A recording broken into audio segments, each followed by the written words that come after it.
For 2 decades, unscripted television printed money. It was loud, chaotic, and fiercely profitable. But that ecosystem has completely shattered.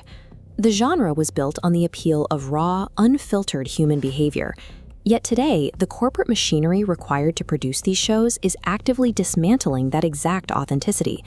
Bloated legacy salaries, paralyzing legal liabilities, and the relentless volume demands of the streaming era have combined to break the genre's financial back.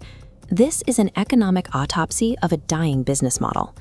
In the early 2000s, reality TV was a network executive's dream. You could strand 16 unknown people on a beach for a fraction of the cost of a scripted drama, pulling in 50 million viewers. By the late 2000s, the model reached its absolute financial peak. Cast members evolved into organic megastars, and single franchises were generating hundreds of millions of dollars in sustained revenue for their home networks. This chart shows when the Mac broke. Cast fee demands skyrocketed, crossing against the steady decline of linear TV ad revenue. Add baseline production budgets, and the margins completely invert. ABC now spends $8 million per season on The Bachelor. The core economic advantage of unscripted television has vanished. Reality TV is no longer cheap to make. With higher budgets came intense corporate scrutiny. Filming unscripted human behavior naturally invites severe risks, from physical injuries on set to claims of severe emotional distress. To shield executives from these liabilities, networks enforce massive 90-page contracts.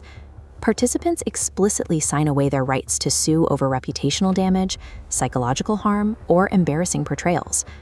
But paper contracts aren't enough for insurance providers. Production companies now mandate that HR representatives and strict compliance officers sit directly on set, monitoring every interaction. If a volatile moment does occur, post-production editors use frank-inviting, splicing disparate audio clips together to sanitize the sequence and eliminate any legal exposure before it airs.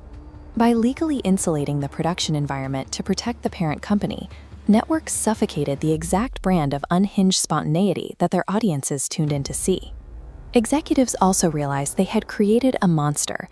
By building shows around highly specific, irreplaceable personalities, those individuals gained the power to hold entire franchises hostage during contract renewals.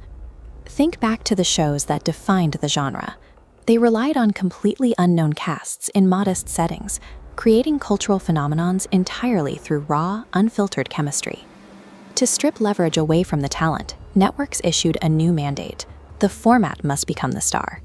They poured money into high-end cinematography, glamorous locations, and elaborate set designs. Audiences immediately rejected the polish. When networks rebooted flagship franchises with image-conscious casts and heavily curated aesthetics, live viewership plummeted, routinely failing to break 300,000 viewers per episode. In their desperate attempt to regain financial control and minimize risk, networks engineered the actual reality out of their own shows. Streaming economics accelerated this decline. Global platforms do not prioritize long-term character development. They demand an infinite, fast-churning supply of cheap content to prevent subscriber fatigue. Major media conglomerates are restructuring entirely to feed this pipeline.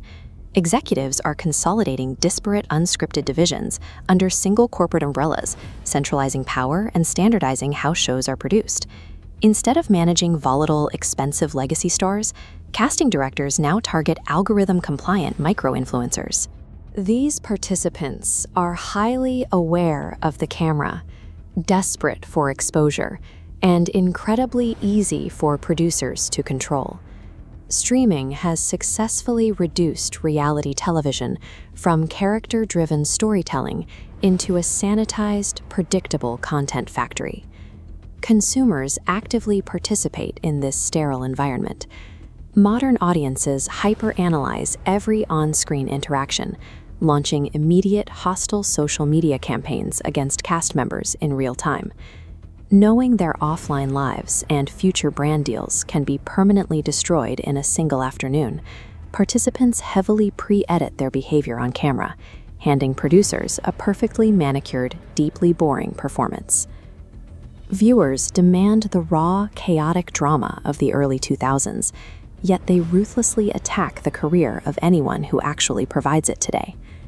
reality television died an entirely predictable death. It was slowly, systematically suffocated by the exact legal and corporate machinery designed to protect it.